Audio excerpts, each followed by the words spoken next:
श्री हरि विष्णु। आप सभी का स्वागत है। कार्तिक मास व्रत कथा अध्याय 8। कार्तिक महात्म्य का 8वां अध्याय प्रारंभ।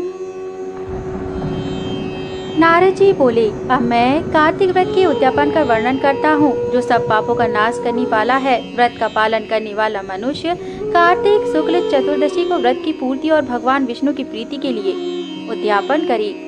तुलसी के ऊपर एक सुंदर मंडप बनावे, उसे केले के खम्भों से संयुक्त करके नाना प्रकार के धातुओं से उसकी विचित्र शोभा बढ़ावे। मंडप के चारों ओर दीपकों की सीढ़ी सुंदर ढंग से सजाकर रखे। उस मंडप में सुंदर बंधनवारों से सुशोभित 4 दरवाजे बनावे और उन्हें फूलों से तथा चावल से सुसज्जित करे। द्वारों पर पृथक पृथक मिट्टी के द्वारपाल बनाकर उनकी पूजा करे। उनके नाम इस प्रकार हैं: जय, विजय, चंडाल, प्रचंड, नंद, सुनंद, कुमुद और कुमदक्ष। उन्हें चारों दरवाजों पर 2-2 के क्रम से स्थापित कर भक्ति पूर्वक पूजन करे। तुलसी की जड़ के समीप 4 रंगों से सुशोभित सरवुंद्र मंडल बनावे और उसके ऊपर पूर्ण पत्र तथा पंचरत्न से संयुक्त कलश की स्थापना करे। कलश के ऊपर शंख चक्र गदाधारी भगवान विष्णु का पूजन करे। भक्ति पूर्वक उस तिथि में उपवास करे तथा रात्रि में गीत, वाद्य, कीर्तन आदि मंगलमय आयोजनों के साथ जागरण करे। जो भगवान विष्णु के लिए जागरण करते समय भक्ति पूर्वक भाव वत्स संबंधी पदों का गान करते हैं, वे सैकड़ों जन्मों की पाप राशि से मुक्त हो जाते हैं। जो भगवान के नियमित जागरण करके रात्रि भर भगवान का कीर्तन करते हैं, उनको असंख्य गौदान का फल मिलता है। जो मनुष्य भगवान की मूर्ति के सामने नित्य गान करते हैं, उनके अनेक जन्मों के एकत्रित पाप नष्ट हो जाते हैं। जो भगवान के सम्मुख बैठकर कीर्तन करते हैं और जो बंसी आदि बजाकर भगवत भक्तों को प्रसन्न करते हैं तथा भक्ति से रात्रि भर जागरण करते हैं, उन्हें करोड़ों तीर्थ करने का फल मिलता है। उसके बाद पूर्णमासी में एक स्वप्न पत्निक ब्राह्मण को निमंत्रित करे। प्रथा काल स्नान और देव पूजन करके वेदी पर अग्नि की स्थापना करे और भगवान की प्रीति के लिए तिल और खीर की आहुति दे। होम की शेष विधि पूरी करके भक्ति पूर्वक ब्राह्मणों का पूजन करे और उन्हें यथाशक्ति दक्षिणा दे। फिर उनसे इस प्रकार क्षमा प्रार्थना करें: आप सब लोगों की अनुकंपा से मुझ पर भगवान सदैव प्रसन्न रहे। इस व्रत को करने से मेरे 7 जन्मों के लिए हुए पाप नष्ट हो जाए और मेरी संतान चिरंजीवी हो। इस पूजा के द्वारा मेरी सभी मनोकामनाएं पूर्ण हो। मेरी मृत्यु के पश्चात मुझे अतिशय दुर्लभ विष्णु लोक की प्राप्ति हो। पूजा की समस्त वस्तुओं के साथ गाय भी गुरु को दान में दें। उसके पश्चात घर वालों और मित्रों के साथ स्वयं भोजन करें। भगवान द्वादशी तिथि को शयन से उठे, त्रयोदशी को देवताओं से मिले और चतुर्दशी को सबने उनका दर्शन एवं पूजन किया। इसलिए उस तिथि में भगवान की पूजा करनी चाहिए।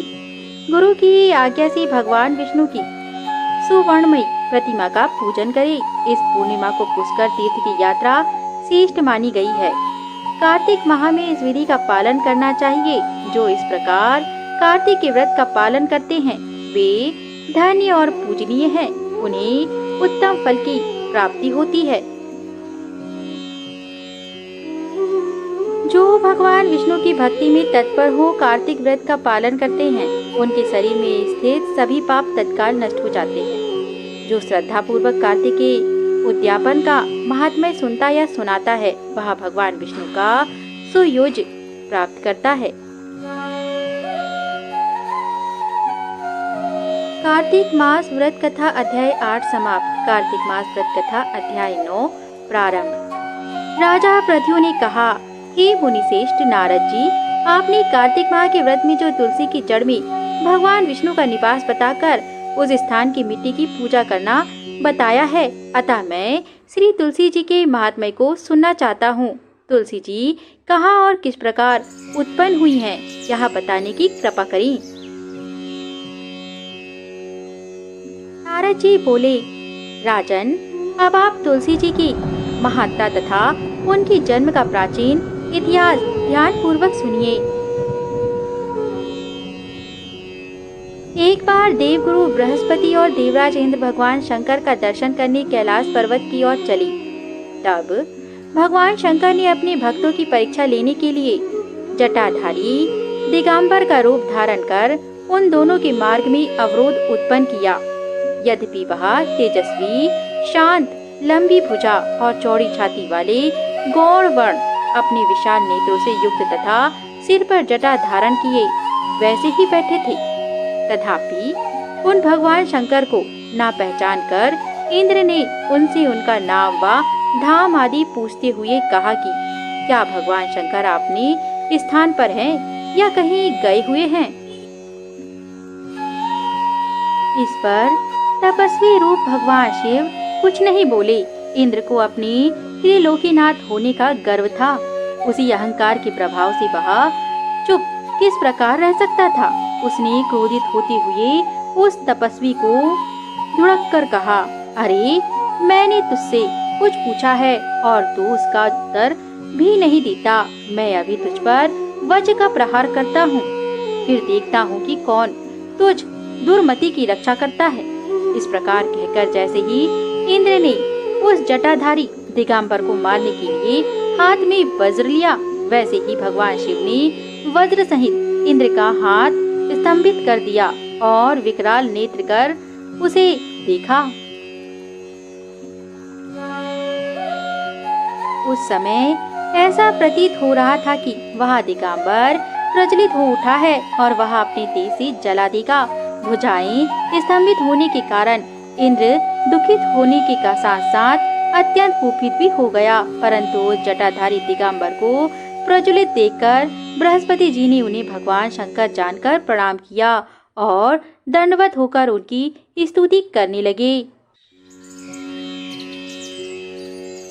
बृहस्पति भगवान शंकर से कहने लगे, हे दीनानाथ, हे महादेव, आप अपने क्रोध को शांत कर लीजिए और इंद्र के इस अपराध को क्षमा कीजिए। बृहस्पति के यह वचन सुनकर भगवान शंकर ने गंभीर वाणी में कहा, मैं अपने नेत्रों से निकले हुए क्रोध को किस प्रकार रोकूं?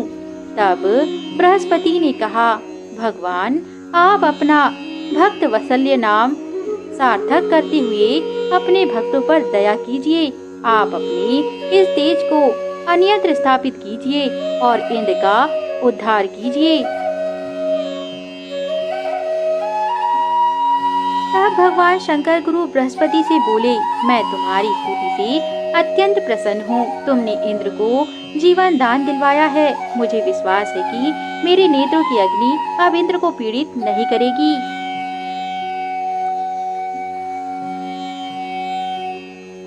बृहस्पति से इस प्रकार कहकर भगवान शिव ने अपने मस्तक से निकले हुए अग्निमय तेज को अपने हाथों में ले लिया और फिर उसे क्षीर सागर में डाल दिया। तत्पश्चात भगवान शंकर अंतर्ध्यान हो गए। इस प्रकार जिसको जो जानने की कामना थी उसे जानकर इंद्र तथा बृहस्पति अपने अपने स्थान को चले गए। कार्तिक मास व्रत कथा अध्याय 9 समाप्त। कार्तिक मास व्रत कथा अध्याय 10 प्रारंभ। राजा पृथ्वी बोले, हे ऋषि श्रेष्ठ नारद जी, आपको प्रणाम है। कृपा आप यह बताने की कृपा कीजिए कि जब भगवान शंकर ने अपने मस्तक के तेज को क्षीर सागर में डाला तो उस समय क्या हुआ? नारद जी बोले, हे राजन, जब भगवान शंकर ने अपना वह तेज क्षीर सागर में डाल दिया तो उस समय वह शीघ्र ही बालक होकर सागर के संगम पर बैठकर संसार को भय देने वाला रुदन करने लगा। उसके रुदन से संपूर्ण जगत व्याकुल हो उठा। लोकपाल भी व्याकुल हो गए, चराचर जलमय हो गया। शंकर सुवन के रुदन से संपूर्ण ब्रह्मांड व्याकुल हो गया। यह देखकर सभी देवता और ऋषि मुनि व्याकुल होकर ब्रह्मा जी की शरण में गए और उन्हें प्रणाम कर उनकी स्तुति करने लगे। उन सभी ने ब्रह्मा जी से कहा, हे पितामह, यह तो बहुत ही विकट परिस्थिति उत्पन्न हो गई है। हे महायोगिन, इसको नष्ट कीजिए। देवताओं के मुख से इस प्रकार सुनकर ब्रह्मा जी सत्यलोक से उतरकर उस बालक को देखने के लिए सागर तट पर आए। सागर ने ब्रह्मा जी को आता देखकर उन्हें प्रणाम किया और बालक को उठाकर उनकी गोद में दे दिया। आश्चर्यचकित होते हुए ब्रह्मा जी ने पूछा, हे सागर, यह बालक किसका है? शीघ्रता पूर्वक कहो।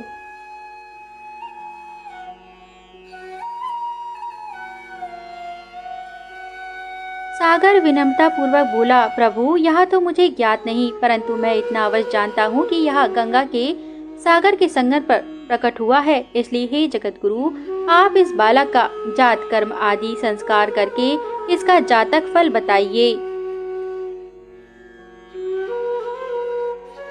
नारद जी राजा प्रधु से बोले। सागर ब्रह्मा जी के गले में हाथ डालकर बार बार उनका आकर्षण कर रहा था। फिर तो उसने ब्रह्मा जी का गला इतनी जोर से पकड़ा कि उसे पीड़ित होकर ब्रह्मा जी की आंखों से अश्रु टपकने लगे। ब्रह्मा जी ने अपने दोनों हाथों पर जोर लगाकर किसी प्रकार सागर से अपना गला छुड़वाया और सागर से कहा, हे सागर, सुनो, मैं तुम्हारे इस पुत्र का जातक फल कहता हूँ। मेरे नेत्रों से जो यह जल निकला है, इस कारण इसका नाम जलंधर होगा। उत्पन्न होती ही यह तरुण अवस्था को प्राप्त हो गया है, इसलिए यह सब शास्त्रों का परगामी, महापराक्रमी, महावीर, बलशाली, महायोद्धा और रण में विजय प्राप्त करने वाला होगा।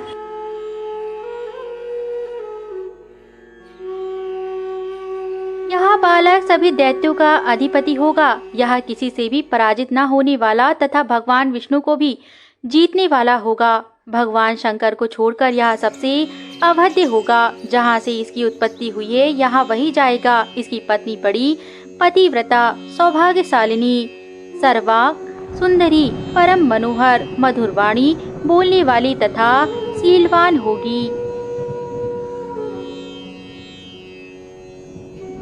सागर से इस प्रकार कहकर ब्रह्मा जी ने शुक्राचार्य को बुलवाया और उनके हाथों से बालक का राजाभिषेक कराकर स्वयं अंतर ध्यान हो गए। बालक को देखकर सागर की प्रसन्नता की सीमा न रही। वह हर्षित मन से घर आ गया। फिर सागर में उस बालक का लालन पालन कर उसे पुष्ट किया। फिर कालनेमी नामक असुर को बुलाकर वृंदा नामक कन्या से विधि पूर्वक उसका विवाह करा दिया। उस विवाह में बहुत बड़ा उत्सव हुआ। श्री शुक्राचार्य के प्रभाव से पत्नी सहित जलंधर दैत्यों का राजा हो गया।